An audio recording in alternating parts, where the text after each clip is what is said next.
கர்த்தருடைய வார்த்தைக்கு நேராக திரும்புவோம். லூக்கா எழுதின சுவிசேஷம் 2ஆம் அதிகாரத்தை திருப்பிக் கொள்வோம். அல்லேலூயா. கடந்த நாட்களிலே லூக்கா 1ஆம் அதிகாரத்திலிருந்து சில காரியங்களை தியானித்தோம். லூக்கா 2ஆம் அதிகாரத்திலிருந்து 10ஆம் வசனத்திலிருந்து 17ஆம் வசனம் வரைக்கும் நான் உங்களுக்காக வாசிக்க விரும்புகிறேன். லூக்கா 2ஆம் அதிகாரம் 10ஆம் வசனம் முதல் 17ஆம் வசனம் வரைக்கும். தேவதூதன் அவர்களை நோக்கி, பயப்படாதிருங்கள், இதோ எல்லா ஜனத்திற்கும் மிகுந்த சந்தோஷத்தை உண்டாக்கும் நற்செய்தியை உங்களுக்கு அறிவிக்கிறேன். இன்று கர்த்தராகிய கிறிஸ்து எனும் இரட்சகர் உங்களுக்கு தாவீதின் ஊரிலே பிறந்திருக்கிறார். பிள்ளையை துணியிலே சுற்றி முன்னணைகளை கிடைத்திருக்க காண்பீர்கள், இதுவே உங்களுக்கு அடையாளம் என்றான். அந்த க்ஷணமே பரம சேனையின் திரள் அந்த தூதருடனே தோன்றி, உன்னதத்தில் இருக்கிற தேவனுக்கு மகிமையும் பூமியிலே சமாதானமும் மனுஷர் மேல் பிரியமும் உண்டாவதாக என்று சொல்லி தேவனை துதித்தார்கள்.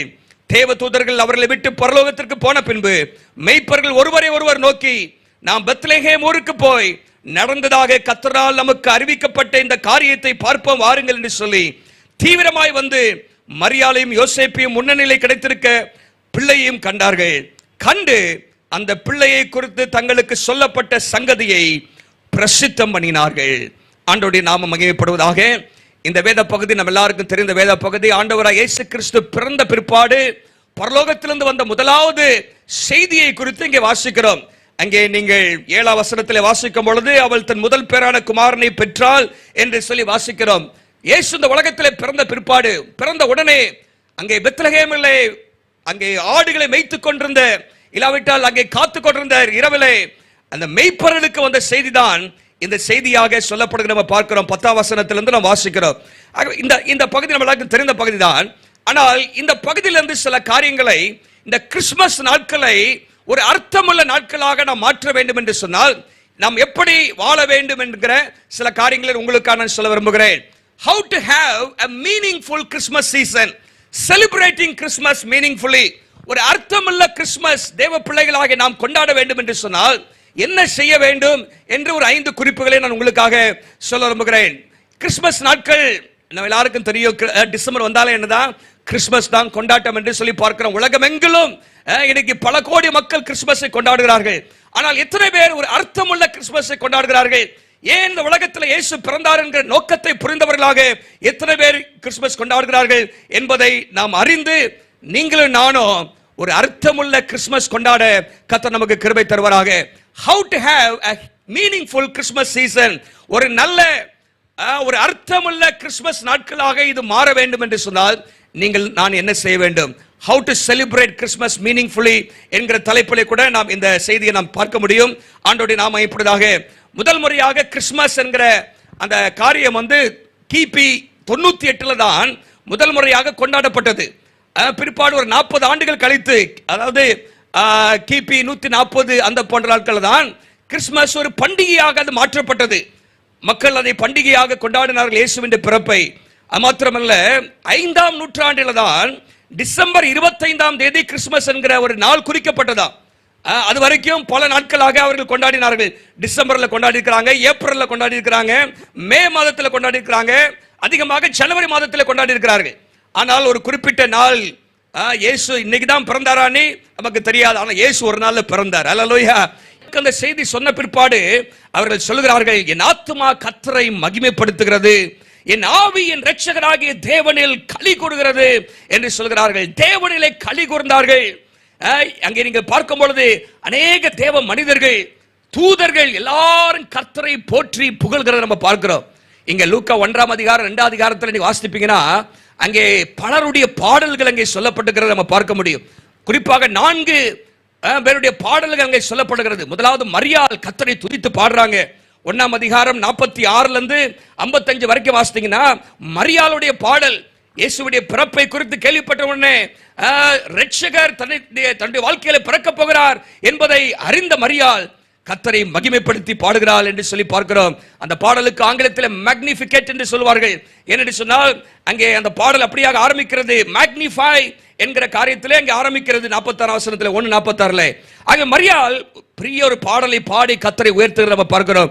அதை தொடர்ந்து நீங்கள் வாசிக்கும் பொழுது சகரியாவுடைய பாடலை குறித்து நாங்கள் வாசிக்கிறோம். தீர்க்க தரிசனமாக அவர் பாடுகிறார்.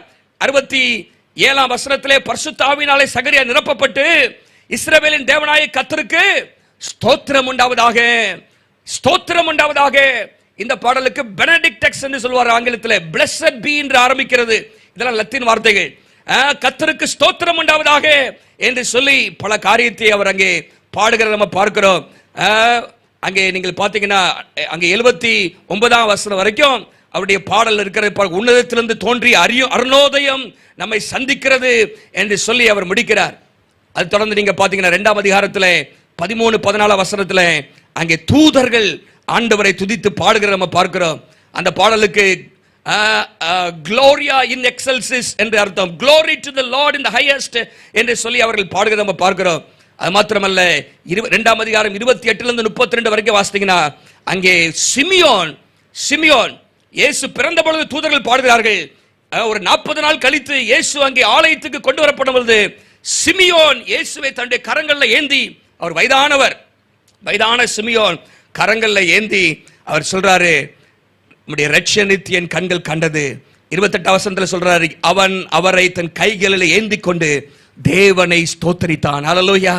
தேவனை ஸ்தோத்தரித்து உம்முடைய இரட்சணித்து என் கண்கள் கண்டது. ஹல்லேலூயா.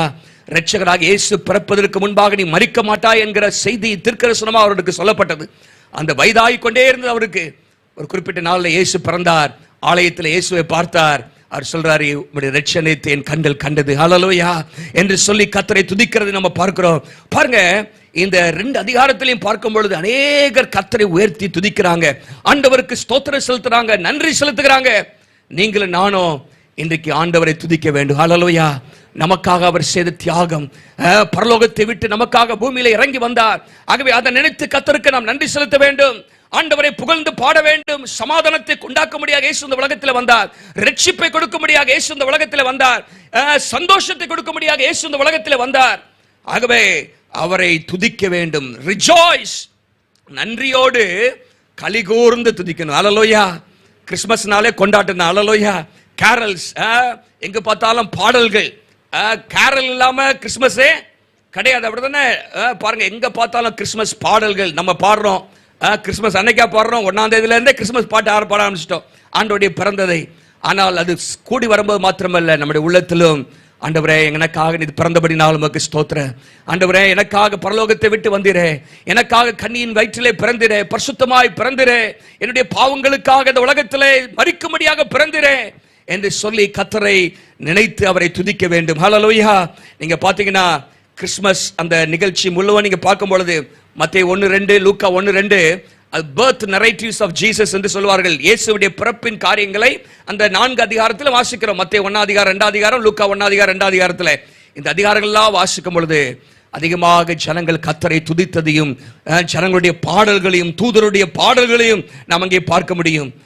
பவுல் சொல்றாரு 2 கொரிந்தியர் 9ஆம் அதிகாரம் 15ஆம் வசனத்தில் அவர் அங்கே கர்த்தரை எப்படி நன்றி சொல்றாருன்னா 2 கொரிந்தியர் 9:15 தேவன் அருளிய சொல்லி முடியாத ஈவுக்காக அவருக்கு ஸ்தோத்திரம். ஹல்லேலூயா. Thanks be to God for the indescribable, inexpressible gift என்று சொல்லி அவர் அங்கே சொல்றார். சொல்லி முடியாத அந்த ஈவு, இயேசு என்கிற ஈவு, ரட்சிப்பு என்கிற ஈவுக்காக அவருக்கு ஸ்தோத்திரம் என்று சொல்கிறார். ஹல்லேலூயா. நீங்களும் நானும் அந்த கிறிஸ்துமஸ் நாட்களிலே ஆண்டவரை கொண்டாட வேண்டும், துதிக்க வேண்டும், நன்றி செலுத்த வேண்டும், அவர்களை கலிகூற வேண்டும் என்று சொல்லி நம்ம பார்க்கிறோம். ஆகவே அவரை பாடி கொண்டாடாத ஒரு கிறிஸ்மஸ் அது கிறிஸ்மஸா இருக்க முடியாது. ஆக முதலாவது என்னது? Rejoice with praise and thanksgiving. பாடி நன்றி செலுத்தி ஆண்டவர்களை கலிகூற வேண்டும் என்று சொல்லி பார்க்கிறோம். ஆண்டவருடைய ரட்சணித்தை எத்தனை பேர் கண்கள் கண்டிருக்கிறது? கரங்களை உயர்த்துங்க பார்க்கலாம். ரட்சிக்கப்பட்டவங்களா கரங்களை உயர்த்துங்க பார்க்கலாம். ஹல்லேலூயா. அந்த ரட்சிப்பிற்காக டெய்லி கர்த்தரை ஸ்தோத்திரம் பண்ணணும். ஹல்லேலூயா. அந்த ரட்சிப்பு எப்படி நமக்கு சாத்தியமாயிற்று என்று சொன்னால் 2000 ஆண்டுகளுக்கு முன்பாக இயேசு இந்த உலகத்திலே நமக்காக பாலகனாய் பிறந்தபடினால்தான் இந்த ரட்சிப்பு சாத்தியமாயிற்று. ஹல்லேலூயா. தீர்க்கதரிசனத்தினுடைய நிறைவேறுதலாக இயேசு இந்த உலகத்திலே பிறந்தார். அவருடைய பிறப்பை குறித்து அநேகர் தீர்க்கதரிசனம் சொல்லியிருக்கிறார்கள். நீங்க பார்த்தீங்கன்னா மனிதன் பாவம் செய்த உடனேயே ஆண்டவர் அங்கே மேசியாவை அனுப்புவதற்கான திட்டத்தை ஆண்டவர் ஏற்படுத்தி விட்டார். ஆண்டவர் இயேசு கிறிஸ்துடைய பிறப்பை குறித்த முதல் தீர்க்கதரிசனம் ஆதியாகமத்தின் புஸ்தகத்திலே 3ஆம் அதிகாரம் 15ஆம் வசனத்திலே அங்கே சொல்லப்படுகிற ஸ்திரீயின் வித்தாக இயேசு இந்த உலகத்திலே பிறப்பார் என்கிற காரியம் அங்கே சொல்லப்படுகிறத நம்ம பார்க்கிறோம். ஆகவே இயேசு நமக்காக பிறந்தார், நம்முடைய பாவங்களை மன்னிக்கும்படியாக. ஆகவே அவரிலே கலிகூர்ந்து கொண்டாட வேண்டும். இரண்டாவதாக number 1 rejoice with praise and thanksgiving. இரண்டாவதாக இந்த கிறிஸ்துமஸ் ஒரு அர்த்தமுள்ள கிறிஸ்துமஸாக உங்களுக்கு எனக்கு இருக்க வேண்டும் என்று சொன்னால், repent of your sins, repent of your sins. உங்களுடைய பாவங்களை விட்டு மனம் திரும்ப வேண்டும், பாவங்களை விட்டு மனம் திரும்ப வேண்டும். இன்னைக்கு பல இடங்களில் நீங்க பாத்தீங்கன்னா கிறிஸ்துமஸ் என்றாலே பல காரியங்களை சொல்லுவார்கள். புதிய ஆடை, அப்புறம் கேக்கு, க்ளோஸ், நீங்க பாத்தீங்கன்னா கேக்ஸ், அப்புறம் கேரல்ஸ், கிறிஸ்துமஸ் கார்டு. நீங்க திருநெல்வேலி அந்த பக்கம்லாம் போனீங்கன்னா, நாகர்கோவில் பக்கம்லாம் போனீங்கன்னா பட்டாசு, அப்போதான் நிறைய என்ன பண்ணுவோம், இங்க தீபாவளி பட்டாசு வெடிக்கிற மாதிரி அங்க கிறிஸ்துமஸ்க்கு தான் ரொம்ப என்ன பண்ணுவாங்க. இதுதான் கிறிஸ்துமஸ். ஆனால் கிறிஸ்துமஸ் கொண்டாடுகிற ஒவ்வொருவரும் தன்னுடைய வாழ்க்கையிலே தங்களுடைய பாவங்கள் மன்னிக்கப்பட்டிருக்கிறதா என்பதை உணர்ந்து பார்க்க வேண்டும். இங்கே லூக்கா 2ஆம் அதிகாரம் 11ஆம் வசனத்தில் நீங்க வாசிப்பீங்கன்னா, இயேசு எதற்காக பிறந்தார்? இன்று கர்த்தராகிய கிறிஸ்து என்னும் இரட்சகர் உங்களுக்காக பிறந்திருக்கிறார். Christ the Savior is born. நம்முடைய பாவங்களை நம்ம மன்னிக்க முடியாத இயேசு பிறந்தார். நீங்கள் நானும் பட்டாசு வெடித்து அவருடைய பிறப்பை கொண்டாடுவதற்கல்ல, உங்களுடைய பாவம் மன்னிக்கப்பட வேண்டும். அல்லேலூயா. என்னுடைய பாவம் மன்னிக்கப்பட வேண்டும் என்பதற்காக இயேசு இந்த உலகத்தில் பிறந்தார். மத்தேயு 1ஆம் அதிகாரம் 21ஆம் வசனம் சொல்கிறது, இயேசு என்ற பெயருக்கு அர்த்தம் என்ன? நம்முடைய பாவங்களை நீக்கி நம்மை ரட்சிக்கிறவர், நம்முடைய பாவங்களை நீக்கி நம்மை ரட்சிக்கிறவர் என்று சொல்லி அவருக்கு இயேசு என்று பெயரிடுவார்கள். Jesus means Xavier. இயேசு என்றால் ரட்சகர் என்று சொல்லி அர்த்தம். பாருங்க, அந்த இடத்துல சொல்லப்பட்டிருக்கிறது, இயேசு ரட்சகராக நமக்கு பிறந்தார். ரட்சிப்பின் சந்தோஷம் இருக்கு பாருங்க, அதுதான் பெரிய சந்தோஷம் உலகத்தில். அல்லேலூயா. பணம் கிடைக்கிறது இல்லை, வேலை வாய்ப்பு, அந்த சந்தோஷம் இல்லை. ரட்சிப்பின் சந்தோஷம் தான் உலகத்திலே பெரிய சந்தோஷம். இன்னைக்கு அந்த ரட்சிப்பின் சந்தோஷம் உங்களுக்கு இருக்கிறதா? ஆடைகளை உடுத்துவதனால் வர சந்தோஷம் அல்ல, ரட்சிப்பின் சந்தோஷம் எனக்கு இருக்கிறதா? உங்க பாவம் மன்னிக்கப்பட்ட நிச்சயம் இருக்கிறதா? இந்த வருடத்தின் கடைசியில் நாம் வந்திருக்கிறோம். ஜனவரி மாதம் முதல் இம்மட்டுமா கர்த்தர் நம்மை நடத்தி கொண்டு வந்திருக்கிறார். ஆனால் உங்களுடைய வாழ்க்கையில என்னுடைய பாவம் மன்னிக்கப்பட்டிருக்கிறது, இன்றைக்கு நான் மரித்தாலும் பரலோகத்துக்கு செல்வேன் அப்படிங்கிற நிச்சயம் உங்க வாழ்க்கையில் இருக்கிறதா என்று சற்று ஆராய்ந்து பார்க்க வேண்டும். 1 தீமோத்தேயு 1ஆம் அதிகாரம் 15ஆம் வசனத்தில் தெளிவாக பவுல் சொல்கிறார், இயேசு ஏன் இந்த உலகத்திலே பிறந்தார்? பாவிகளை ரட்சிக்கும்படியாக இயேசு இந்த உலகத்திலே பிறந்தார். அல்லேலூயா. Jesus Christ was born in this world to save the sinners. இயேசு பாவத்திலிருந்து நம்மை விடுவிக்கும்படியாக தான் அவர் பிறந்தார் என்ற வார்த்தை உண்மையும் எல்லா அங்கீகரிப்பிற்கும் பாத்திரமானது. அவர்கள் பிரதான பாவி நான் என்று சொல்கிறார். தொடர்ந்து வர வசனத்தில் அவர் தம்முடைய இரக்கத்தினாலே என்னுடைய பாவங்கள் எல்லாம் மன்னித்தார் என்று சொல்கிறார். அல்லது நம்ம எல்லாரும் பாவிகளாக இந்த உலகத்தில் பிறந்தோம். ஆனால் ஒரு நாள் இயேசு ஏற்றுக்கொண்டோம், அதுக்காக ஸ்தோத்திரம். ஆனால் இன்றைக்கு என்னுடைய பாவம் முழுமையாக மன்னிக்கப்பட்டிருக்கிறது என்கிற நிச்சயம் உங்களுக்கு இருக்கிறதா? இன்னும் பாவத்தில் இருக்கிறீர்களா? ரட்சிக்கப்பட்டோம், உங்களுடைய வாழ்க்கையில இன்னும் பாவம் செய்து கொண்டிருந்தால் இந்த கிறிஸ்துமஸ் நாட்களிலேயாவது உங்க வாழ்க்கையில ஒரு மனம் திரும்புதலுக்குள்ளாக நீங்கள் வர வேண்டும். லூக்கா 2ஆம் அதிகாரம் 7ஆம் வசனத்தில் நீங்கள் பார்க்கும் பொழுது அங்கே வேதம் சொல்கிறது, சத்திரத்திலே அவர்களுக்கு இடம் இல்லாமல் இருந்தது என்று சொல்லி அங்கே பார்க்கிறோம். சத்திரத்திலே அவர்களுக்கு இடமில்லை. இயேசு உலக ரட்சகர் பிறக்க போகிறார், ஆனால் சத்திரத்தில் இடமில்லை. சத்திரத்தில் இடமில்லை.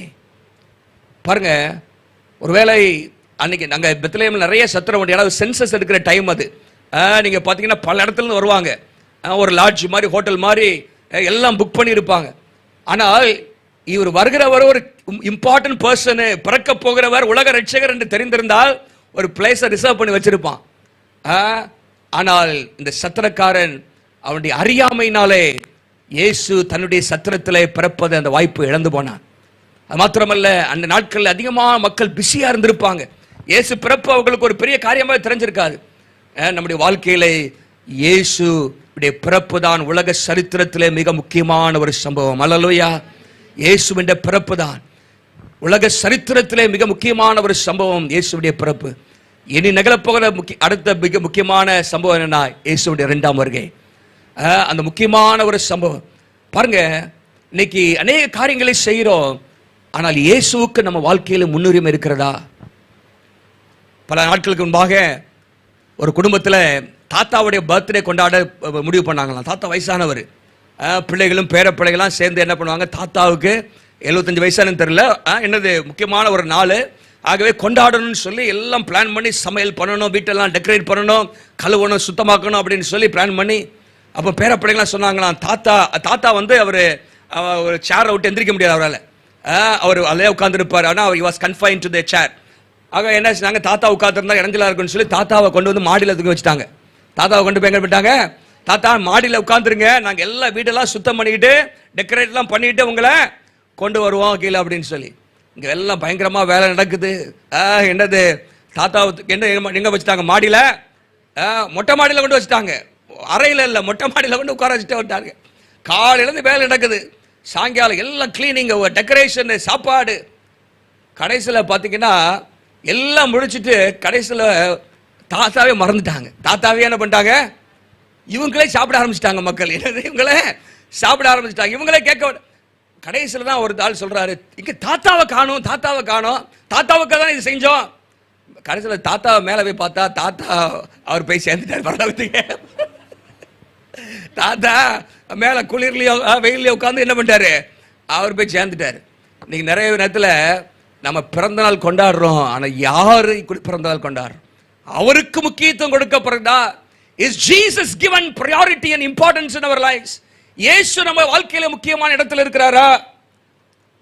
நம்ம வாழ்க்கையில பல காரியங்களை செய்வது நிமித்தமாக இயேசுவை வெளியே தள்ளிவிட்டோமா? இங்க பாருங்க, ஆண்டவராக இயேசு கிறிஸ்து இந்த உலகத்தில் வரும்போது பாவிகளை ரட்சிக்கும்படியாக வந்தார், மனம் திரும்புங்கள் என்கிற செய்தியோடு வந்தார்.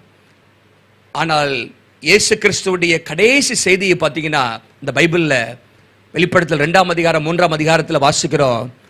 அங்கே சபையை பார்த்து சொல்கிறார், மனம் திரும்புங்க அப்படிங்கிறார். சபையை பார்த்து சொல்றார்.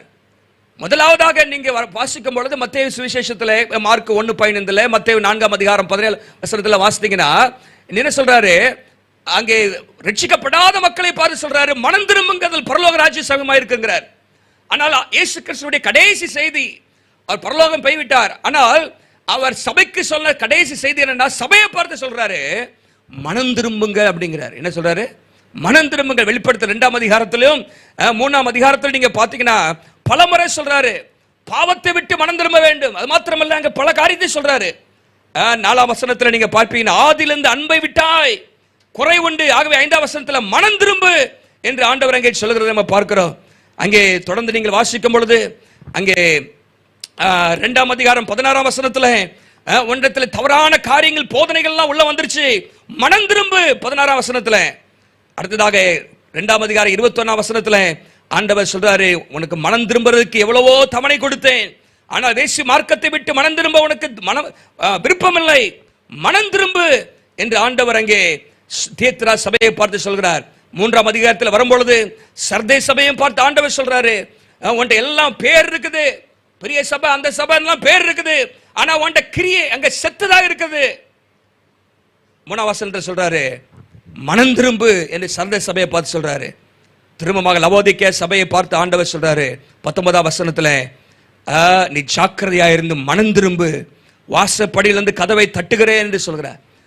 2ஆம் அதிகாரம் 1 வசனத்துல சபையின் நடுவிலே உலாவி கொண்டிருந்தார் ஆவியானவர் தேவன். நீங்க பாத்தீங்கன்னா 2ஆம் அதிகாரம் 1 வசனத்துல 7 நட்சத்திரங்களை தம்முடைய வலது கரத்தில் ஏந்தி கொண்டு 7 பொன் குத்து விளக்குகள், 7 பொன் கொத்து விளக்கு என்று சொன்னால் சபையை அது குறிக்கிறது. மத்தியிலே உலாவி கொண்டிருக்கிறவர், சபையின் மத்தியிலே இருந்தவர் 3ஆம் அதிகாரத்தில் வரும்போது எங்க இருக்கிறாரு, சபைக்கு வெளியே இருக்கிற, வெளியே இருந்து கதவை தட்டுறாரு. எல்லாம் கொண்டாட்டம் அதெல்லாம் இருக்குதுப்பா, என்ன மறந்துட்டீங்களே, நான் எல்லாமே செய்றீங்களே, கதவை திறங்க, சத்தத்தை கேட்டு திறந்தால் உள்ளே வருவேன்னு சொல்றாரு. இப்ப நம்ம ஆண்டவர் என்ன சொல்றாருன்னா, மனம் திரும்ப வேண்டும். இன்னும் உங்க வாழ்க்கையில தவறான உறவுகள், சில காரியங்களுக்கு, பாவ பழக்கங்களுக்கு, அடிமைத்தனங்கள், கெட்ட பழக்க வழக்கங்கள் என்ன இருக்கும் என்று சொன்னால், அதோடு நீங்க என்னதான் சிறப்பான ஆடைகளை ஒழித்தினாலும் உங்க கிறிஸ்துமஸ் ஒரு அர்த்தமுள்ள கிறிஸ்துமஸா இருக்காது. பாவத்தை விட்டு மனம் திரும்ப வேண்டும், பரிசுத்தமா வாழுவதற்கு தீர்மானம் எடுக்க வேண்டும். இந்த 2020 என்ற தவறான காரியங்கள்லாம் விட்டு விடுகிறேன் என்கிற தீர்மானம் எடுக்க வேண்டும். நிறைய பேர் டிசம்பர் 31ஆம் தேதி தான் சில தீர்மானம் எடுப்பாங்க. 21ஆவது வருஷம் என்னது ஒரு புதுசாக ஆரம்பிக்கணும் ஆண்டவரே, 31ஆம் தேதி வரைக்கும் நம்ம உயிரோடு இருப்போமாங்கிறது எல்லாம் இருப்பீங்க, அதுக்காக சோத்துறோம். ஆனால் நம்ம கையில் இல்லை, அப்படிதானே? இன்னைக்கே திரும்பணும், இன்னைக்கே நம்ம வாழ்க்கையை சரியாக வேண்டும். உங்க ரட்சிப்பையும் உங்களுடைய மனம் திரும்புதலையும் பாவ அறிக்கையும் தள்ளிப்படக்கூடாது, அன்றன்றைக்கே செய்ய வேண்டும். நம்முடைய வாழ்க்கையில இருதயத்தில் இயேசு சிங்காசனத்தில் இருக்கிறாரா? நம்முடைய வாழ்க்கையில இயேசு சிங்காசனத்தில் இருக்கிறாரா? ஏதோ ஒரு ஓரத்தில் இருக்கிறாரா? Repent of your sins. உங்க வாழ்க்கையிலே பாவத்தை விட்டு மனம் திரும்பணும்.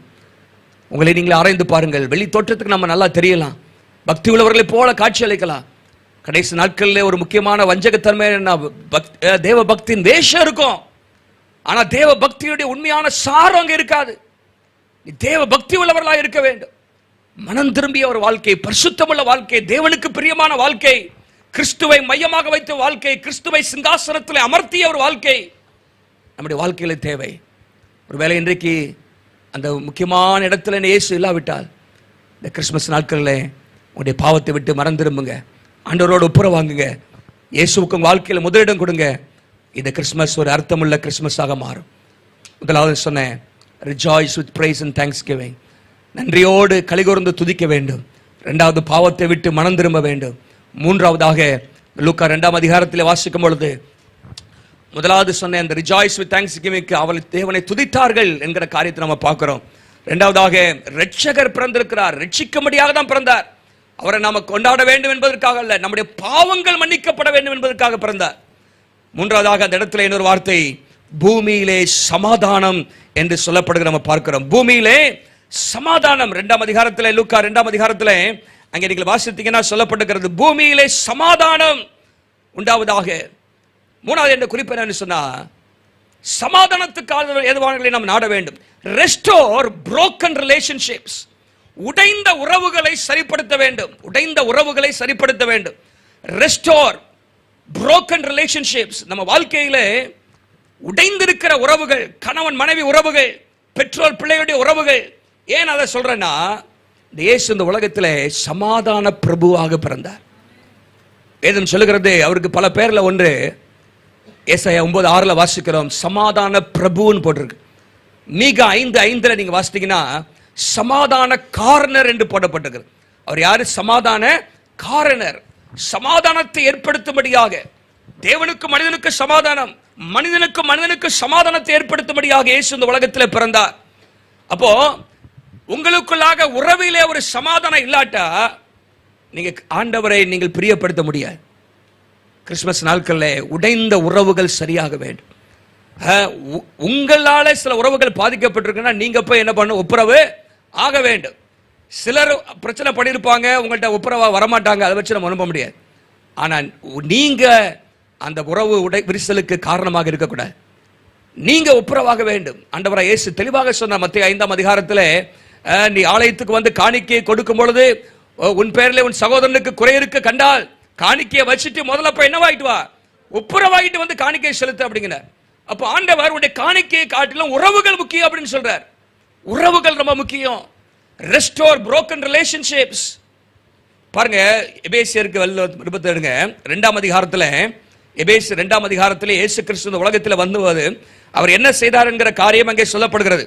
14ஆம் வசனத்தில், எப்படி எனில் அவரே நம்முடைய சமாதான காரணராகி இரு திறத்தாரையும் ஒன்றாக்கி பகையாக நின்ற பிரிவினையை நடிச்சுவரை தகர்த்து, நீங்க தொடர்ந்து வாசித்தீங்கன்னா சமாதானம் பண்ணி, 14ஆம் வசனத்தில் பகையை சிலுவையிலே கொன்று தேவனுக்கு ஒப்புரவாக்கினார் என்று சொல்லப்பட்டிருக்கிறது.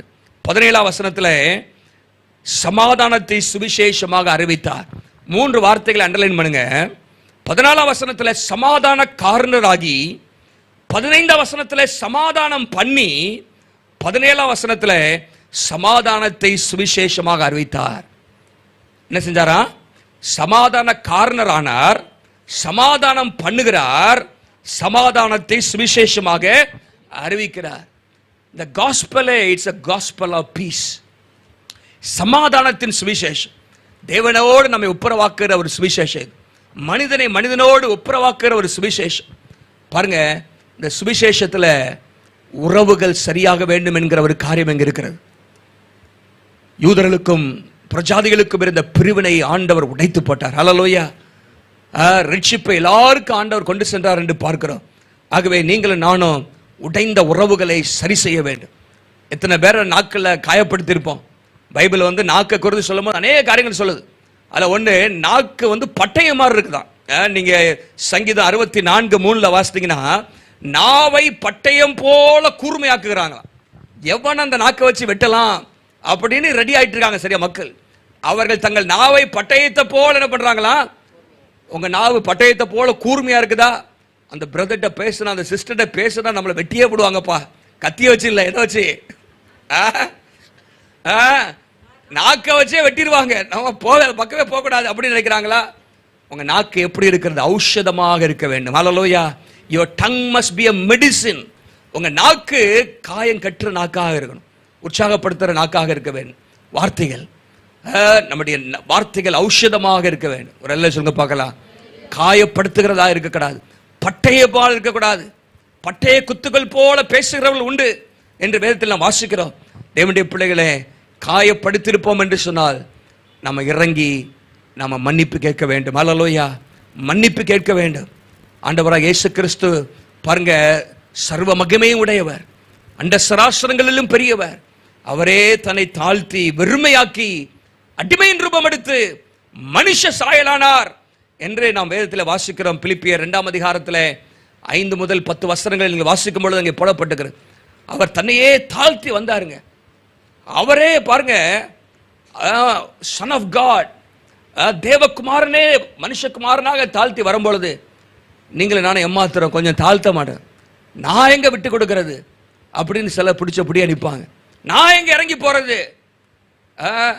உங்க தவறே இல்லாட்டாலும் நீங்க உறவுகளுக்கு முக்கியத்துவம் கொடுக்க வேண்டும். ஹல்லேலூயா.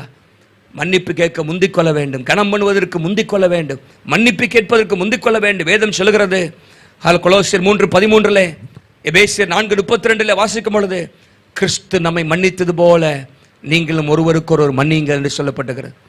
உங்க வாழ்க்கையில உடைந்த உறவுகளோடு கூட இந்த கிறிஸ்துமஸை கொண்டாடி கொண்டிருப்பீர்கள் என்று சொன்னால், இந்த டிசம்பர் மாதம் கடந்து போகுது என்று சொன்னால், இந்த கிறிஸ்துமஸ் மாதத்தை நீங்கள் வீணாக்கி விட்டீர்கள்.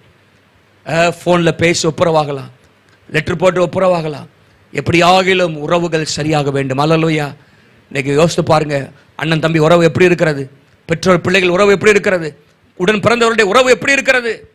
சரியில்லாவிட்டால் நான் ஆண்டவரை என்ன செய்வது, எனக்கு உதவி செய்யுங்க, கிருபை தாங்க. இயேசு இறங்கி வந்தாருங்க. கொஞ்சம் நீங்களே என்ன பண்ணணும்? ஒரு ஸ்டெப் இறங்கி வரணும். அதான் தமிழ்ல சொல்லுவாங்க, விட்டு கொடுத்தவர்கள் கெட்டு போனவர்கள். விட்டு கொடுக்கலாட்டு என்ன ஆயிருவிய? விட்டு கொடுக்க விரும்புறீங்களா, கெட்டு போக விரும்புறீங்களா? நம்ம கொஞ்சம் விட்டு கொடுக்கணும். ஹல்லேலூயா. மன்னிப்பை கேட்க வேண்டும், ஒப்புரவாக வேண்டும், சமாதானமாக இருக்க வேண்டும். ரோமர் 12:18 2 வசனத்தை வாசிப்போம், அடுத்த குறிப்புக்கு போவோம். ரோமர் 12:18 வாசிங்க. இன்னொருத்தர், கூடுமானால் உங்களால் ஆன மட்டும் எல்லா மனுஷரோடும் என்ன பாருங்க, ஏன் கூடுமானாலும் போட்டிருக்கு? சில ஆட்கள் ஒப்புரவாக வரமாட்டாங்க, அவங்கள கர்த்தர்ட்ட ஒப்பு கொடுத்துடணும். ஹல்லேலூயா. அதுக்காக உங்க பக்கம் சரியாயிரும். ஹல்லேலூயா. ஆண்டவரே, நான் கேட்க வேண்டிய செஞ்சுட்டேன்ப்பா அப்படின்னு நீங்க ஜெபத்தோட போனீங்கன்னா கர்த்தர் சரிப்படுத்துவார். ஹல்லேலூயா. என்ன எபிரேயர் 12:14 வாசிங்க. எபிரேயர் 12:14.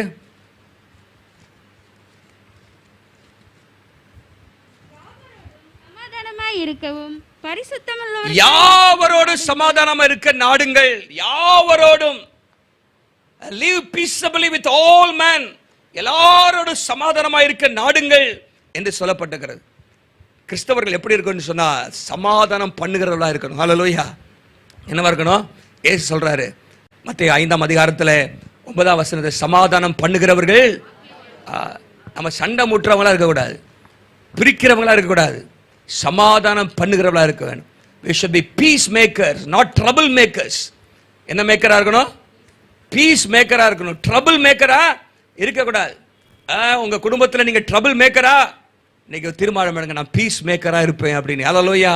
சமாதானம் பண்ணுகிறவர்கள் பாக்கியவான்கள், அவர்கள் தேவனுடைய புத்திரர் எனப்படுவார்கள் என்று நான் வேதத்தில் வாசிக்கிறோம். ஆகவே சமாதானம், உடைந்த உறவுகள், ஏன்னா இயேசு சமாதான பிரபு. சமாதான பிரபுவே, எங்க குடும்பத்தில் இருக்கிற பிரிவினைகள் மாறணும், சமாதானம் உண்டாகணும்.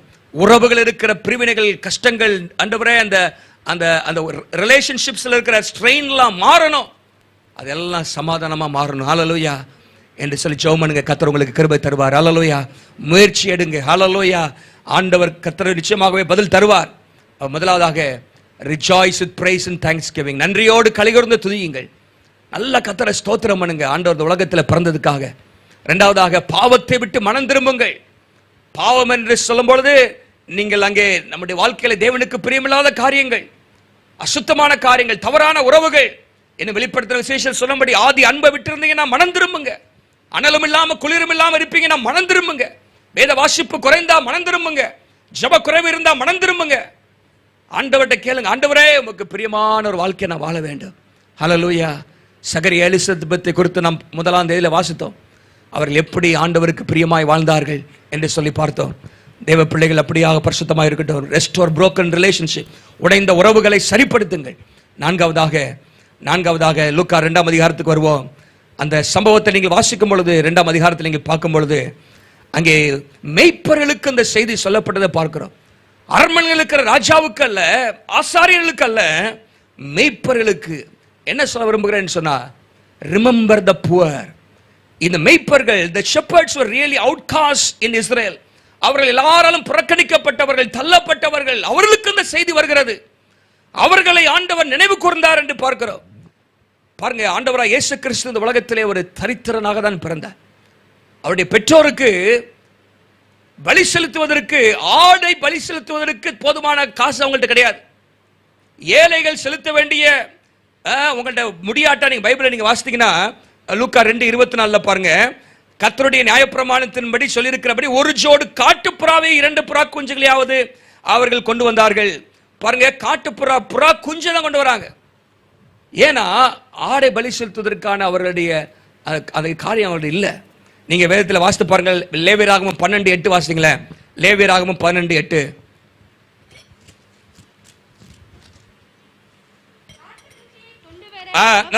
ஆட்டுக்குட்டியை கொண்டு வர அவர்களுக்கு சக்தி இல்லாதிருந்தால் போதும். ஆட்டுக்குட்டியை கொண்டு வர சக்தி இல்லாதிருந்தால் 2 குஞ்சுகளையாவது புறா குஞ்சுல கொண்டு வரணும் போட்டிருக்கு. அப்ப இவங்கள்ட்ட என்ன இல்ல? சக்தி இல்ல கொண்டு வரதுக்கு. ஏழ்மையான குடும்பத்தில் தான் இயேசு பிறந்தார். தரித்திரரை இந்த நாட்களில் நினைத்துக் கொள்ள வேண்டும். ஹல்லேலூயா.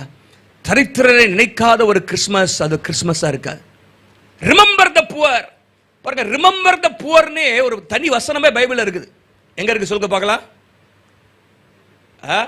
கலாத்தியர் 2ஆம் அதிகாரம் 10ஆம் வசனத்துல பவுல் அப்போஸ்தலன் சொல்றாரு, கலாத்தியர் 2:10, தரித்திரரை நினைத்துக் கொள்ளுங்கள் படி மாத்திரம் சொன்னார்கள், அப்படி செய்யும்படி அதற்கு முன்னமே நானும் கருத்துள்ளவனாயிருந்தேன்.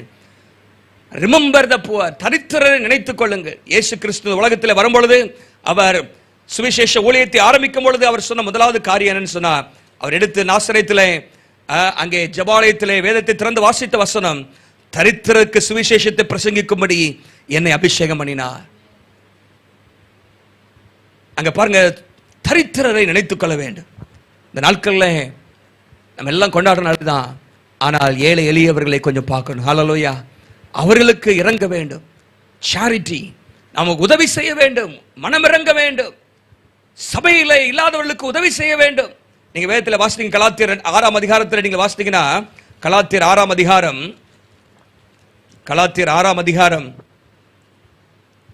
10ஆம் வசனத்திலே 9:10 வாசிக்கிறேன்.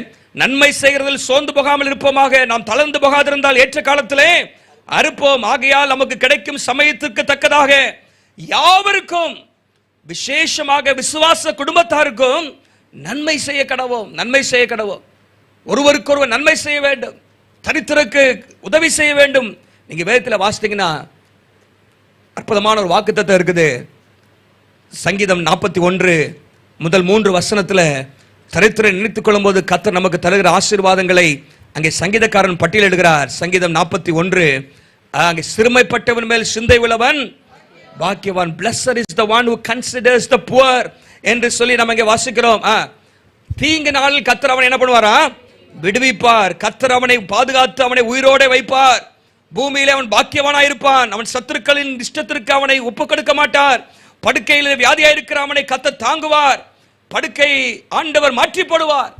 யாருக்குன்னு சொன்னா, சிறுமைப்பட்டவன் மேல் சிந்தை உள்ளவன் பாக்கியவான். ஹல்லேலூயா. சிறுமைப்பட்டவர்கள் மேலே சிந்தை இருக்கணும். கிறிஸ்மஸ்னாலே நீங்க பாத்தீங்கன்னா இட்ஸ் ஆல் அபவுட் கிவிங். ஹல்லேலூயா. கொடுக்கிறது தான். இயேசு பிதாவாகிய தேவன் குமாரனாக இயேசு நமக்காக கொடுத்தார். குமாரனாக இயேசு தன்னையே அவர் கொடுத்தார் என்று நம்ம பார்க்கிறோம். பாருங்க, Christmas story epitomises the spirit of giving. அந்த கொடுக்கிற கிறிஸ்மஸ் தாத்தா இன்னைக்கு பார்க்குறோம். அது ஏதோ டான்ஸ் ஆகிட்டு போயிடுறாரு அநேக நிகழ்ச்சியில். ஆனால் அதில் நீங்கள் பாரம்பரியத்தில் நீங்கள் பார்த்தீங்கன்னா செயின்ட் நிக்கலஸ்ன்னு ஒருத்தர் இருந்தார். செயின்ட் நிக்கலஸ் அவர் நல்லா கொடுக்கக்கூடிய, அவர் நல்ல அவர் குடும்பமே நல்ல என்னது ஒரு வசதி படைத்த குடும்பம். ஆனால் அவருக்கு சொத்து சேர்த்து வைக்கலாம் இல்லை, நிறைய பேர் கொடுக்கணும். அவர் ஒரு முறை ஒரு ஏழை விவசாயி ஒருத்தர் இருந்தாரா, ஏழை விவசாயி. அவருக்கு 3 பெண் பிள்ளைகள், 3 பெண் பிள்ளைகள். அந்த 3 பெண் பிள்ளைகளை அவர் நினைச்சு எப்படி இவங்களை கரை சேர்க்க போறேன், எப்படி கல்யாணம் பண்ண போறேன், வைக்க போறேன் அப்படின்னு சொல்லி ரொம்ப பாரப்பட்டுட்டே கஷ்டப்பட்டே இருந்தாராம்.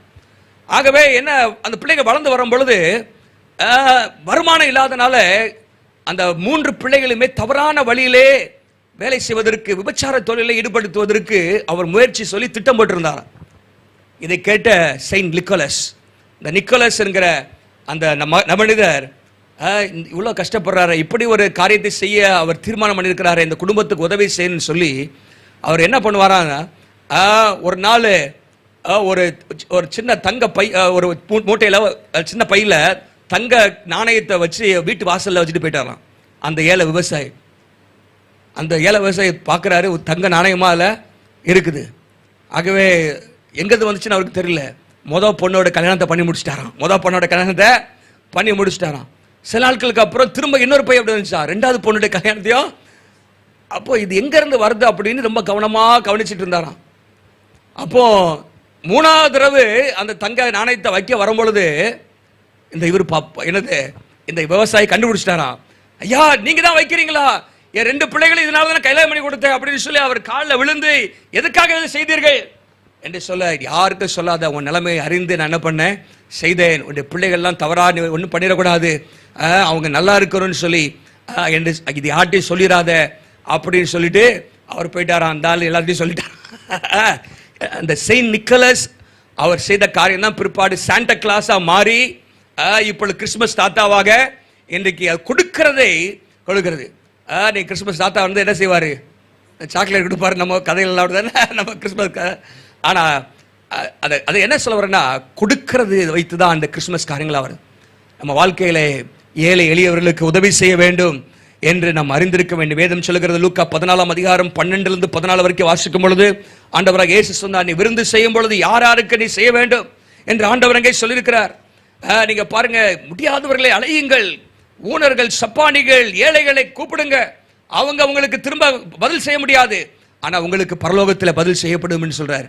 இந்த பூமியிலே உங்களுக்கு நீங்க பெரிய வசதி படத்தெல்லாம் கூப்பிட்டீங்கன்னா அவங்க உங்களுக்கு பதில் செஞ்சிருவாங்க. அவங்க நமக்கு மொய் இவ்வளோ வச்சாங்க, நம்ம இவ்வளோ மொய் வைக்கணும், இந்த கிஃப்ட் கொடுத்தாங்க, நம்ம கிஃப்ட் வைக்கணும், எனக்கு காம்பன்சேட் ஆயிரும். ஆனா பரலோகத்தில் நமக்கு பலன் உண்டானா நம்ம மற்றவர்கள் நினைக்க வேண்டும். ஹல்லேலூயா.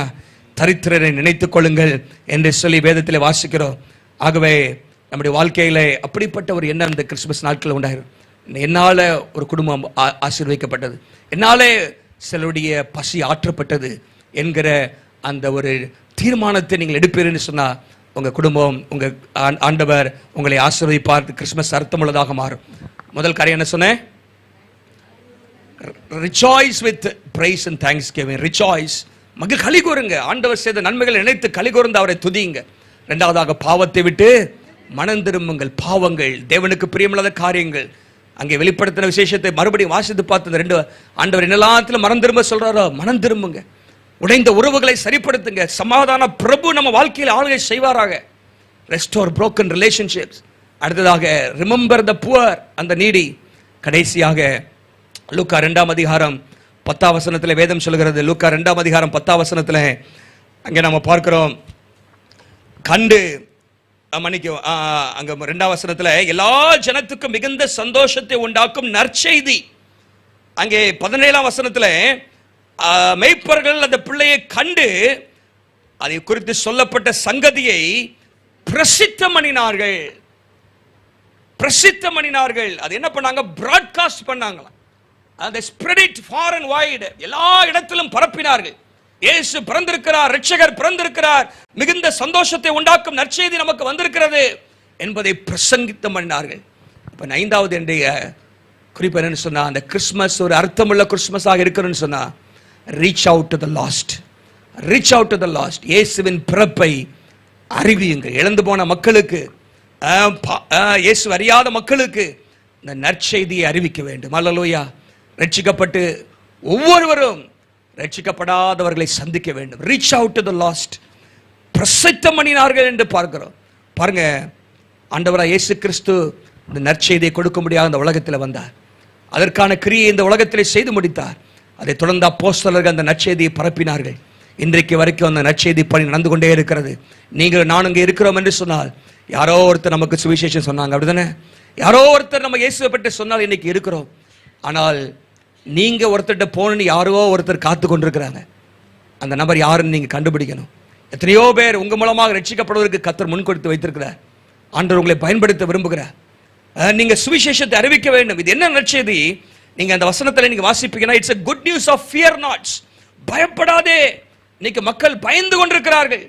இயேசுதான் பயத்தை நீக்க முடியும். ஹல்லேலூயா. இந்த லூக்கா நற்செய்தி நூறுல மாத்திரம் பாத்தீங்கன்னா பலமுறை பயப்படாதே என்கிற வார்த்தை வருது. நீங்க குறிச்சிக்கலாம். முதல் முறையாக சகரியாவை பார்த்து வேதம் சொல்கிறது, பயப்படாதே, உன் வேண்டுதல் கேட்கப்பட்டது, உனக்கு சந்தோஷம் உண்டாகும் சொல்றாரு. 1:30 பாத்தீங்கன்னா மரியாளை பார்த்து ஆண்டவர் சொல்றாரு, தூதன், பயப்படாதே, தேவனிடத்தில் நீ கிருபை பெற்றாய். மூன்றாவதாக 2ஆம் அதிகாரம் 10ஆம் வசனத்தில் இங்கே பயப்படாதே, மிகுந்த சந்தோஷத்தை உண்டாகும் நற்செய்தி.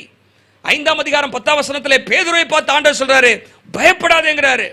8ஆம் அதிகாரம் 50ஆம் வசனத்திலே எவிருவை பார்த்து ஆண்டவர் சொல்றாரு, பயப்படாதே, விசுவாசம் உள்ளவனாயிரு, உன் பிள்ளை மறுபடியும் வருவா என்று சொல்கிறார்.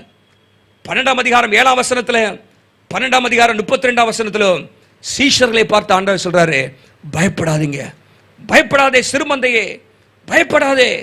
நம்ம சிறு கூட்டமாக இருக்கலாம், பயப்படாதீங்க. அரசாங்கங்கள் பல காரியங்கள் நமக்கு விரோதமாக வரலாம், பயப்படாதே. இது பயப்படாதே என்கிற ஒரு நற்செய்தி. ஹல்லேலூயா. பயத்தை நீக்குகிற நற்செய்தி. இன்னைக்கு அநேகர் பயந்து கொண்டிருக்கிறாங்க. இயேசு வரும்போது பயம் நீங்கி போகும். ஆகவே நீங்க இயேசுவை பற்றி சொன்னாதான் அவங்க பயம் போவோம். அது மாத்திரமல்ல, it's a great good news of great joy. இது மிகுந்த சந்தோஷத்தை உண்டாக்குகிற நற்செய்தி. நீங்க அங்க பாத்தீங்கன்னா போட்டிருக்கு, எல்லா ஜனத்திற்கும். அதான் முக்கியங்க. இது இயேசு கிறிஸ்தவர்களுக்காக பிறக்கல, யூத மக்களுக்காக பிறக்கல. அங்க போட்டிருக்கு பாருங்க, எல்லா ஜனத்திற்கும். ஹல்லேலூயா. அதை புரிந்தவர்கள் தங்களுக்குள்ளாகவே கிறிஸ்துமஸ் கொண்டாட மாட்டாங்க, இயேசுவை பற்றி மற்றவர்களை அறிவிப்பாங்க. ஹல்லேலூயா. எல்லா ஜனத்துக்கும். This is a good news of great joy unto all the people. எல்லாருக்கும் உரிய செய்தி இது. இஸ்லாமியர்களுக்கு சொல்லப்பட வேண்டும், இந்துக்களுக்கு சொல்லப்பட வேண்டும், நாத்திகர்களுக்கு சொல்லப்பட வேண்டும். இயேசுதான் இரட்சகர் என்கிற செய்தி போக வேண்டும். நீங்க பாருங்க, நம்ம எல்லாரும் இன்னைக்கு 2ஆம் வருகைக்காக ஆயத்தமாயிட்டு இருக்கோம், அப்படிதானே? ஆனா முதல் வருகையை குறித்தே கேள்விப்படாத மக்கள் நிறைய பேர் இருக்கிறாங்க. பல ஆண்டுகளுக்கு முன்பாக ஒருத்தர் இப்படி சொன்னாரு, we put a man on the moon. 1969 வருஷம் முதல் முறையாக மனுஷன் மூன்ல போய் கால் வச்சான். மனுஷன் முதல்ல மூன்ல போய் கால் பதித்தான், நீல் ஆம்ஸ்ட்ராங். அந்த செய்தி 24 மணி நேரத்தில் உலகம் முழுசும் போயிடுச்சு. மனிதன் எங்க போயிட்டான்? நிலாவுக்கு போயிட்டான் அப்படிங்கிற செய்தி 24 மணி நேரத்தில், within 24 hours முழு உலகத்துக்குமே போய் சேர்ந்துச்சு. ஆனா பரலோகத்திலிருந்த ஒரு தேவன் இந்த பூமியில கால் வச்சாரு அப்படிங்கிற செய்தி 2000 வருஷம் ஆச்சு, இன்னும் அநேகர் கேள்விப்படல. பரலோக தேவன், அந்த சராசரங்களை உண்டாக்கினவர் இந்த பூலோகத்தில் கால் வைத்தார் என்கிற செய்தி இன்னும் பலருக்கு இன்னும் போல. untold millions are still untold of the gospel அப்படின்னு ஒரு பெரிய தேவ மனிதர் ஆஸ்வால்ட் ஜே ஸ்மித் சொல்றார். இன்னும் பல லட்சம் மக்கள் இந்த செய்தியை கேள்விப்படாமல் இருக்கிறாங்க. ஆகவே நற்செய்தி, ஹல்லேலூயா, மிக முக்கியம். நற்செய்தி அறிவிக்கப்பட வேண்டும். இயேசுவின் பிறப்பின் செய்தி. It's a good news of fear not. It's a good news of great joy. It's a good news of salvation. இது ரட்சிப்பின் செய்தி. It's a good news of salvation unto all people. எல்லாருக்கும் உரிய நற்செய்தி. பாருங்க, மேய்ப்பர்கள் சும்மா இருக்கல. கண்ட உடனே என்ன பண்ணாங்க? அவங்க எல்லாருக்கும் போய் என்ன பண்ணாங்க? பிரசித்தம் பண்ணாங்க. ஹல்லேலூயா. நீங்கள் நானும் பிரசித்தம் பண்ணுவதற்காக அழைக்கப்பட்டிருக்கிறோம். ஹல்லேலூயா. பிரசித்தம் பண்ண வேண்டும். எத்தனை பேருக்கு சொல்ல போகிறோம்? ஒரு தீர்மானம் எடுங்க. இன்னும் எத்தனை நாள் இருக்குது? இன்னைக்கு 13ஆம் தேதியா? இன்னும் இந்த மாதத்திலே நமக்கு 17-18 நாள் இருக்குது. ஆனால் இதோட முடிந்து போகிறதில்ல. நமக்கு ஒவ்வொரு நாளுமே கிறிஸ்துமஸ் தான். ஹல்லேலூயா. இந்த காரியங்கள்லாம் நம்ம வாழ்க்கையில் ஒவ்வொரு நாளும் துதிக்கணும். ஒவ்வொரு நாளும் நம்ம ஆண்டவருக்குள்ளாக வந்து கொண்டே இருக்கணும். ஒவ்வொரு நாளும் நம்ம ஆராய்ந்து பார்க்க வேண்டும். சுவிசேஷத்தை அறிவித்துக் கொண்டே இருக்க வேண்டும். ஹல்லேலூயா. அது குறிப்பாக இந்த கிறிஸ்துமஸ் நாட்கள் அது அறிவிக்கிற நாட்கள். ஹல்லேலூயா. இப்போ நம்ம பப்ளிக்காக நிறைய காரியங்கள் செய்ய முடியாமல் இருக்கலாம். ஆனால் நீங்கள் தனிப்பட்ட விதத்தில் தீர்மானம் எடுங்க. கேக்கு கொடுக்கறதோட சுவிசேஷத்தையும் கொடுங்க, சத்தியத்தை அறிவிங்க. ஒரு தீர்மானம் பண்ணுங்க, ஆண்டவரே எத்தனை பேருக்கு நான் கொடுக்க பேரை வெல்லுவீங்க, அவங்களுக்காக ஜெபம் பண்ணுங்க, அவங்களுக்கு சொல்லுங்க, அன்பை காட்டுங்க, கிறிஸ்துவின் பிறப்பை சொல்லுங்க. நிச்சயமாகவே கர்த்தர் அவர்களை தொடுவார். ஹல்லேலூயா. ட்ராக்ஸை கொடுங்க. உங்களுக்கு ட்ராக்ஸ் வேணா சொல்லுங்க, எத்தனை வேணாலும் நாங்கள் அடிச்சு தர ரெடியாக இருக்கிறோம். பாஸ்டர் எனக்கு ஒரு 50,000 ட்ராக்ஸ்லாம் ரெடியாக இருக்கிறோம். ஏன்னா ஒரு சிஸ்டர் வந்து மாதம் சில காசை கொடுத்து ட்ராக்ஸ் அடித்து வாங்கிட்டு போகிறாங்க. அவங்க நீங்களும் கொடுத்தீங்கன்னா இப்போ உங்களுக்கு கொடுக்காட்டாலும் நாங்கள் காசு அடித்து கொடுக்க ரெடியாக இருக்கிறோம். எல்லாருக்கும் போகணும். ஹல்லேலூயா. அது மாத்திரம் இல்லை, நான் உங்களுக்கு வாட்ஸ்அப்லலாம் ட்ராக்ஸ் என்ன பண்ணுறேன் அனுப்புகிறேன். அதை 2 பேருக்கு ஃபார்வர்ட் பண்ணலாம். செபத்தோடு பண்ணுங்க. இடக்கு முடக்க எங்கேயாவது பண்ணி விட்றாருங்க. வைராக்கியமாக ஊருக்கு நான் பண்ணுறேன் அப்படின்னு எங்கேயாவது அனுப்பி விட்றாங்க. ஜெபத்தோடு உங்களோட பழகின நபர்களுக்கு சுவிசேஷத்தை என்ன பண்ணுங்க, ஷேர் பண்ணுங்க. நீங்க பண்ணுங்க, கர்த்தர் கிரியை செய்வார். ஹல்லேலூயா. வேதம் சொல்லுகிறது, ஏசாயா 55:11 வாசிக்கிறோம், கர்த்தருடைய வசனம் ஒருபோதும் வெறுமனே திரும்பி வராது. ஹல்லேலூயா. ஏதோ ஒரு பகுதியில் அது கிரியை செய்தே ஆகும். கடந்த நாட்களில் Gideons thanks giving pastors appreciation meeting நடந்துச்சு.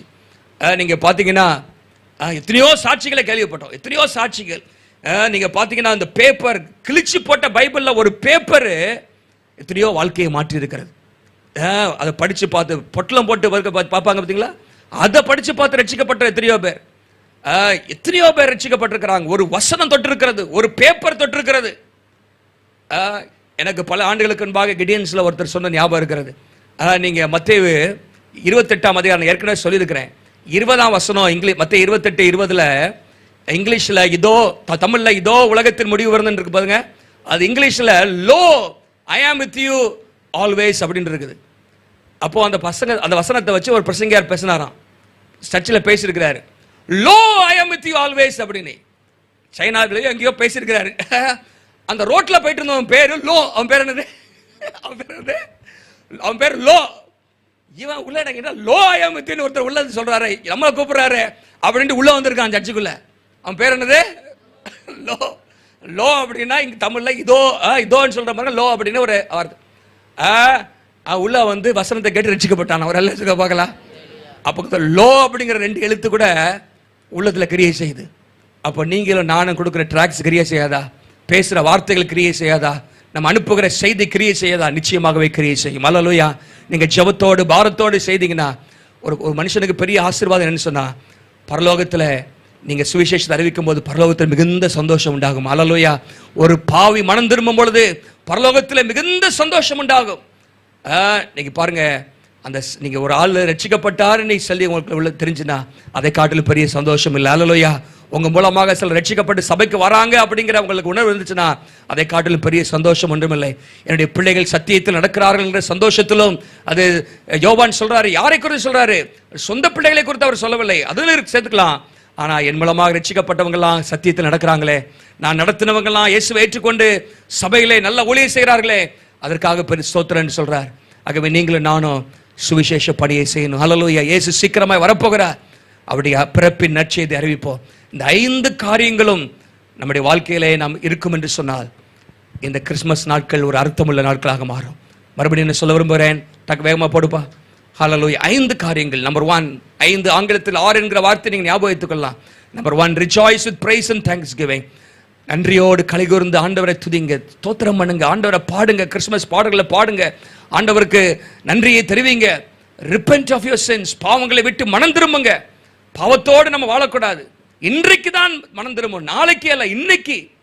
ஆண்டவர் உணர்த்துவார்னு சொல்ல உடனே ஆண்டவரே இந்த பாவத்தை விட்டு விடுகிறேன் என்று விடுங்க. ஆனால் என்னைக்கு நமக்கு மரணம் வரன்னு தெரியாது, இன்னைக்கு நம்ம மனம் திரும்பி விட வேண்டும். 3வதாக restore broken relationships, உடைந்த உறவுகளை என்ன பண்ணுங்க, சரி செய்யுங்கள், சீர்படுத்துங்கள். ரிமெம்பர் த புவர், தரித்திரரை நினைத்துக் கொள்ளுங்கள். Reach out to the last, இயேசுவின் பிறப்பை அறிவிங்கள். நம்ம எல்லாரும் எழுப்பி இருப்போம். ஹல்லேலூயா. நன்றி இயேசுவே, உமக்கு ஸ்தோத்திரம். நன்றியோடு உம்மை துதிக்கிறோம் ஆண்டவரே. ஹல்லேலூயா. இயேசுவின் பிறப்பு இந்த உலக சரித்திரத்தில் மிக முக்கியமானது. Hallelujah. It's a very, very important event in the history of the world. Hallelujah. அதை சாதாரணமாக எடுத்துக்கொள்ள வேண்டாம். நமக்காக இயேசு பிறந்தார். இது ஒரு பண்டிகை கொண்டாடுவதற்காக அல்ல, நம்முடைய வாழ்க்கையை மாற்றுவதற்காக இயேசு பிறந்தார். உலகத்தில் ரட்சிப்பை கொண்டு வருவதற்காக இயேசு பிறந்தார். நம்முடைய உறவுகளை சரி செய்ய வேண்டும் என்று இயேசு பிறந்தார். ஹல்லேலூயா. நம்முடைய வாழ்க்கை மாற வேண்டும். எல்லாம் கரங்களை வைத்து கர்த்தரை ஸ்தோத்திரம் பண்ணுவோம். ஹல்லேலூயா. நன்றி ஆண்டவரே, ஸ்தோத்திரம். அவருடைய நாமம் சமாதான பிரபு, அதிசயமானவர், ஆலோசனை கர்த்தர். உங்க வாழ்க்கையிலே கர்த்தர் அதிசயங்களை செய்வார். ஹல்லேலூயா. நீங்கள் ஒரு அர்த்தமுள்ள கிறிஸ்துமஸ் கொண்டாட நீங்கள் உங்களை அர்ப்பணிப்பீர்கள் என்று சொன்னார். அதிசயமானவர் உங்க வாழ்க்கையில் அதிசயம் அவர் நிச்சயமாகவே செய்வார். தேவனாலே கூடாத காரியம் ஒன்றுமில்லை. கரங்களை வைத்து கர்த்தரை ஸ்தோத்திரம் பண்ணுவோம். எல்லா கரங்களை வைத்து ஆண்டவரே ஸ்தோத்திரம். ஆண்டவரே ஹல்லேலூயா. மற்றவர்களை போல் அல்ல, ஒரு வீணான கிறிஸ்மஸ் அல்ல ஆண்டவரே, அர்த்தமுள்ள Christmas. Hallelujah. Hallelujah. May these days be meaningful days, Lord. ஹல்லேலூயா. 13 நாட்கள் இந்த மாதத்தில் ஏற்கனவே போய்விட்டது. மற்ற நாட்களிலே செய்ய வேண்டிய காரியங்களை நாங்கள் ஆண்டவரே நேர்த்தியாக செய்வதற்கு கிருபைகளை எங்களுக்கு தருவீராக. ஹல்லேலூயா. நான் அர்ப்பணித்தேன், நான் அர்ப்பணித்தேன், என் ஆவி ஆத்மா சரீரம் அர்ப்பணித்தேன், என் ஆவி ஆத்மா சரீரம் அர்ப்பணித்தேன், அப்பா என்னை முழுவதும் அர்ப்பணித்தேன் ஐயா. உயிரோடு இருக்கும் நாளெல்லாம் உமக்கு சொந்தம் ஐயா. அப்பா என்னை முழுவதும் அர்ப்பணித்தேன் ஐயா.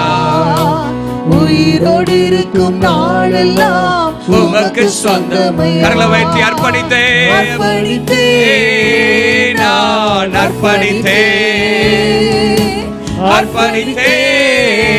நான் அர்ப்பணித்தேன், என் ஆவி ஆத்மா சரீரம் அர்ப்பணித்தேன், என் ஆவி ஆத்மா சரீரம் அர்ப்பணித்தேன். எங்களை அர்ப்பணிக்கிறோம் ஆண்டவரே. ஹல்லேலூயா. உங்களுடைய உள்ளத்தை ஆராய்ந்து பாருங்க. ஹல்லேலூயா. ஒவ்வொரு நாள் நம்மை ஆராய்ந்து பார்க்க வேண்டும். ஹல்லேலூயா. ஏதோ ஞாயிற்றுக்கிழமை ஆராதனைக்கு போறதுனால நாம் பரலோகம் சென்று விடுவோம் என்று அல்ல, நமக்கு பாவங்கள் மன்னிக்கப்பட்டிருக்கிறது அல்ல, ஒரு நிச்சயம் நமக்கு தேவை. ஹல்லேலூயா. விட வேண்டிய காரியங்களை விடுவோம். பழக்க வழக்கங்கள், உறவுகள், தேவையில்லாத காரியங்களை விட்டு விடுவோம். சில காரியங்களுக்கு அடிமைகளா இருந்தீங்கன்னு சொன்னா ஒரு தீர்மானம் எடுங்க. ஆண்டவரே எனக்கு இதுல இருந்து ஒரு விடுதலை வேணுமப்பா. இயேசு நம்மை விடுவிக்க அவர் ஆயத்தமாக இருக்கிறார், ரட்சிக்க ஆயத்தமாக இருக்கிறார். ஹல்லேலூயா. அந்த திருச்சபையில் இருக்கிற எல்லா குடும்பங்களும் கர்த்தர் சமாதானத்தை ஆண்டவர் தருவார். எல்லாருக்கும் ஆண்டவர் தர விரும்புகிறார். நீங்க சில முயற்சிகள் எடுக்கணும். ஹல்லேலூயா. ஆண்டவர் உடைந்த உறவுகள், பிரிந்த காரியங்கள், பிரிவினைகள் எல்லாவற்றையும் ஆண்டவர் மாற்றுவார். ஆண்டவர் மாற்றுவார். அவராலே கூடாத காரியம் ஒன்றுமில்லை. அவர் பெரிய காரியங்களை செய்வார். ஹல்லேலூயா. குடும்பங்கள்ல சமாதானம் இல்லாம இருக்கலாம், சில பிரிவினைகள் காணப்படலாம். ஆண்டவர் அதெல்லாம் சரி செய்ய ஆயத்தமாக இருக்கிறார். ஹல்லேலூயா. அவர் சமாதான காரணர், சமாதானம் பண்ணுகிறவர், சமாதானத்தை நமக்கு சுவிசேஷமாக அறிவித்தவர்.